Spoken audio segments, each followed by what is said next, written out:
Yo, what is poppin', everybody? Super Motives back with another video. Now, today's video, we're going to be talking about how to desexualize your brain. Now, NNN is coming up. You may be watching this video on NNN or past NNN. It doesn't really matter. You want to know how to desexualize your brain because me, myself, I'm almost 700 days on NoFap/semen retention. Motives, what is your secret? How did you go almost 700 days on NoFap/semen retention? Well, we're going to be going over that right now. Now, if you guys want to join a part of the Motives movement, all you guys got to do is simply show any type of support on these videos, whether that's liking the video, hitting that subscribe button, or turning on those noty-moties. Now, chances are you stumbled across this video because you can't go negative 0.3 milliseconds without stroking your popsicle, or you just love watching my content. Either way, we're going to identify how to desexualize your brain. Now, I have seen a lot of people in the community make this type of video, and they have given pretty good advice. For example, they tell you to uninstall TikTok, Instagram, go outside, do all these things. But in this video, we're going to be digging deep into the root of the problem. Now, I'm going to be dropping a quick, juicy, wet, watery backstory to tell you guys how the problem started. And coincidentally,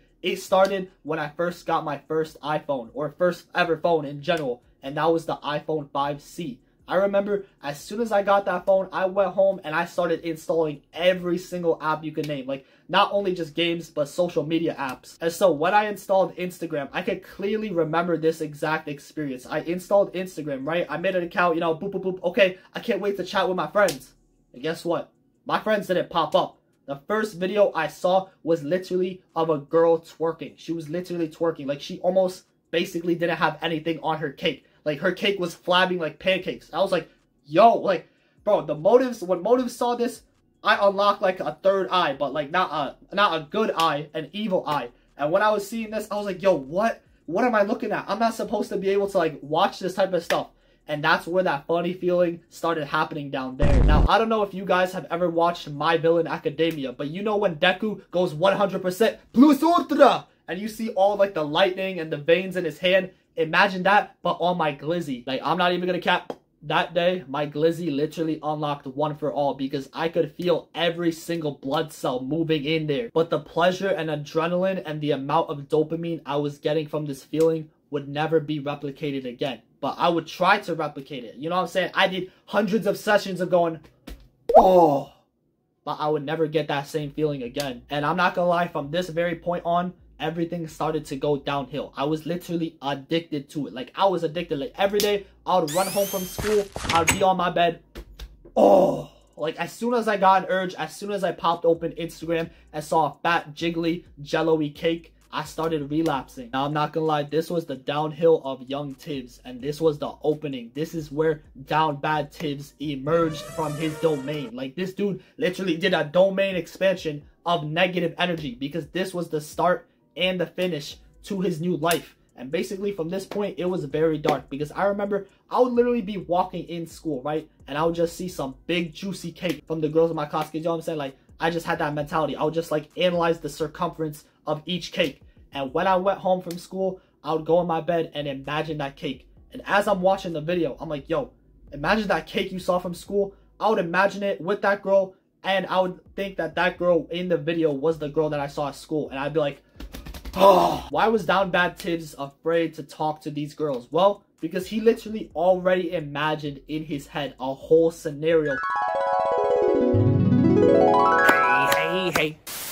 So when I went to school, when I saw these girls, I would think of them as when I saw them in these scenarios that I saw in my head. A lot of guys will fall in love with the idea of the girl rather than the girl herself because they can think of everything perfect happening in their head. You know what I'm saying? Like, I was literally imagining my future kids with this girl, but I never talked to her. So how do we actually remove this problem? How do we desexualize our brains so we don't think like this anymore? Because I don't think like this anymore. I'm not gonna lie, like, I don't think like this anymore. I'm almost 700 days on NoFap/semen retention. My boy, if an urge comes my way, if I see any of these like type of females trying to like show themselves online, bro, I don't give into the urge. Like, you can literally show me a fat, juicy, wet, watery, jiggly cake in my face right now. I'm not gonna give in. Because I respect myself now. I know my worth.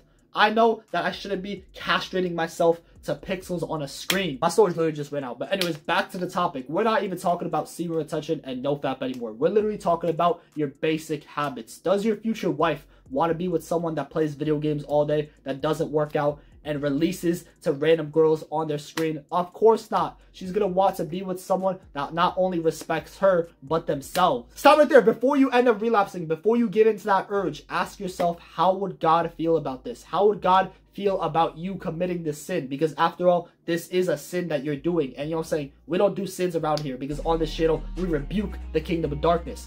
But how would God or Jesus feel about this? Now, if you guys don't believe in God or Jesus, well, that's okay. Well, not really. It's not really okay. But think about like a parent, or even the person that you're doing it to. Imagine you're doing it to your crush. You're trying to relapse to your crush. How would she feel about this? I'm not even gonna lie. If my crush was able to dive into the down bad Tivs mindset, my boy, she would have probably thrown me into a ditch full of dog doo-doo. I mean, most of the people that you relapse to online want to be relapsed to. Like, think about it. The Insta models, the TikToks, the OF creators, the adult hub content stars, all these people make a living off of people like you, because guess what? They're making them views, and when they get them views, they are generating money. And 99% of the people that watch this stuff end up relapsing to it. I mean, if you're that one weirdo that watches two random strangers going crazy at it, and you're like, oh wow, that seems pretty interesting, get the f out. Now, the next best thing in order to cancel out these urges and remove this type of sexuality from your brain is to literally cut out any adult content from your life. Like, I remember I used to have hundreds of videos of these like random girls literally shaking their booty meat on my screen from TikTok. I would have hundreds of videos, bro. I would have literally files with mega folders and links in them. Like, if you were to tell me any bad girl on Insta, like, oh, what's her at? Yo, I'm trying to see how she looks like. I probably had her leaked files on my phone, but it's not going to be easy peasy lemon squeezy. Shout out to Limes. You cannot just cut out all this stuff and stop relapsing on your first day. It's going to take time, because like with any other addiction, it takes time to get rid of it. My boy, do you think I reached almost 700 days on NoFap on my first try? Of course not. It took a year and a half of preparation in order to get up to this point, because I remember I would tell myself on day one, I wouldn't relapse. I relapsed. But guess what? Slowly and gradually, I went from day 1 to 1 week to 1 month to 1 year. And now I'm almost 700 days clean. Now, I'm going to make this another video, but 99% of the people that start NNN usually end up failing within the first few days, because they ended up relapsing literally a day before November 1st. Like, think about it like this. They end up relapsing on October 31st, which is, you know what I'm saying? That's Halloween, which is technically like a devil's month. So that might be a coincidence to your relapse. Who knows?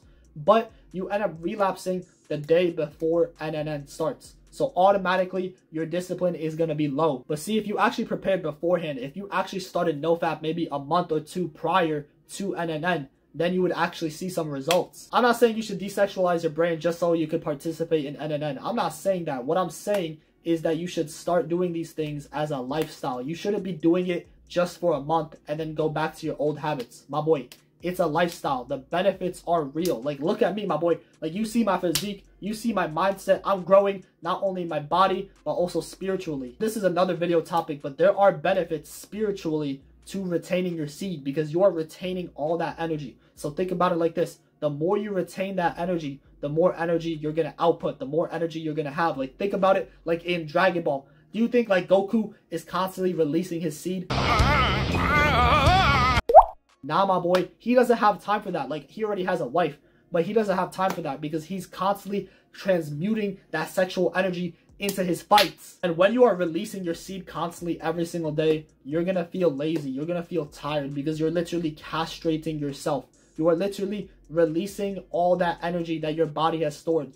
That seed that you have has nutrients. It has energy. So for you to just constantly release it out into the world, your body is going to feel drained. And once it feels drained, you're going to be lazy. And the main reason why you feel lazy is not because you're releasing, but because your testosterone is decreasing. Because as your testosterone decreases, you're going to feel more and more lazy. Because when you retain that seed down there, you're going to have more testosterone.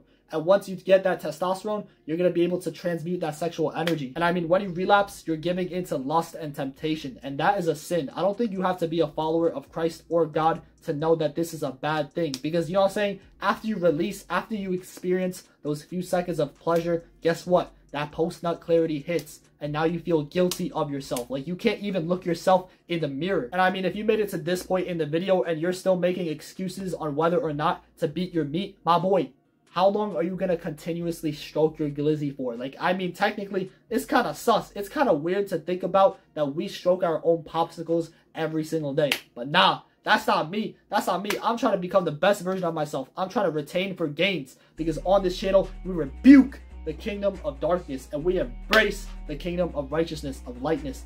Have a blessed day, y'all. And remember to keep surpassing your limits. And I'll see you guys in the next one. Peace.